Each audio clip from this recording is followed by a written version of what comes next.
तथा हमें तुम ये सुनो, श्री कृष्ण जी ने विषम जी से इस व्रत का वृत्तांत कहा। तब सर्वप्रथम विषम जी ने इस व्रत को किया। इसी कारण तभी से यह व्रत विषम पंचक के नाम से प्रसिद्ध हुआ। हे राजन, भगवान श्री कृष्ण ने जब पांडवों की ओर से दूत बनकर कौरवों को समझाने गए तो सबसे पहले वह बुद्धिधर जी के पास पूछे।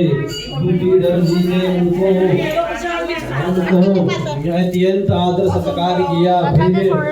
फिर श्री कृष्ण जी विषम पंचक के पास विषम जी के पास गए। वहां जाकर कुशल क्षेत्र पूछने के बाद श्री कृष्ण जी ने अपने आने का संपूर्ण वार्तान विषम जी से कहा। तब विषम जी कहने लगे, हे भगवान, त्रिलोकीनाथ होते हुए भी आप पांडवों की ओर से ही दूत बनकर क्यों आए हैं? आपका पांडवों के साथ इतना प्रेम क्यों है? तीन लोग आपके बस में है। तब पांडवों के पास ऐसा क्या वशीकरण मंत्र है, अथवा उन्होंने कौन सा व्रत तप अथवा यज्ञ किया है जिसके कारण आप उनके वश में हो गए हो?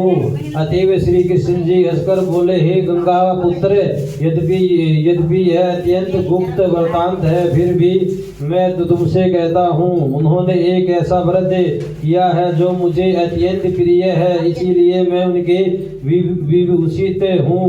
अब मैं उसका वरदान तुमसे कहता हूँ। पूर्व काल में उज्जैन नगरी में 5 ब्राह्मण कवि सूची, दंडी, दंत और हंस नाम वाले निवास करते थे। तीनों ही वेदों को जानने वाले रूपवान युवा अवस्था को प्राप्त निद्रा विद्या में अति निपुण थे।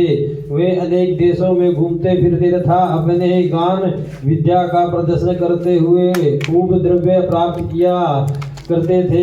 एक समय वह मथुरापुरी में सुवीरी नाम वाले राजा के पास आए। संगीत कला में निपुण होने के कारण उन्होंने राज्यसभा में जाने की इच्छा प्रकट की। वह 4 दिन उपवास करते और अत्यंत पवित्र श्री यमुना जी में स्नान करते रहते। फिर उन्होंने किसी से राजा का संपूर्ण वृत्तांत सुना।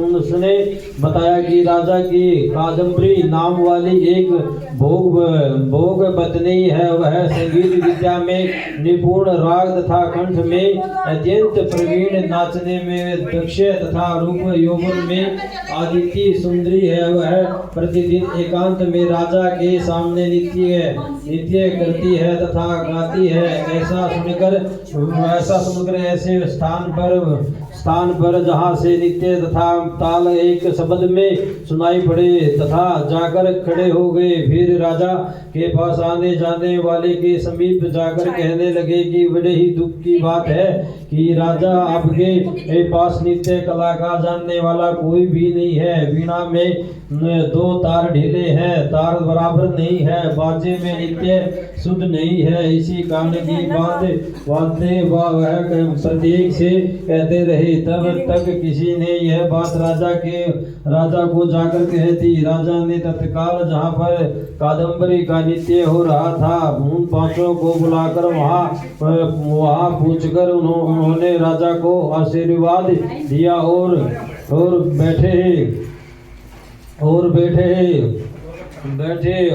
गए। कादम्बरी ने उनको संगीत विद्या में अति निपुण समझकर विशेष नृत्य किया। जब उसने चक्कर ताल दिया तो उन ब्राह्मणों ने उसको रोक दिया।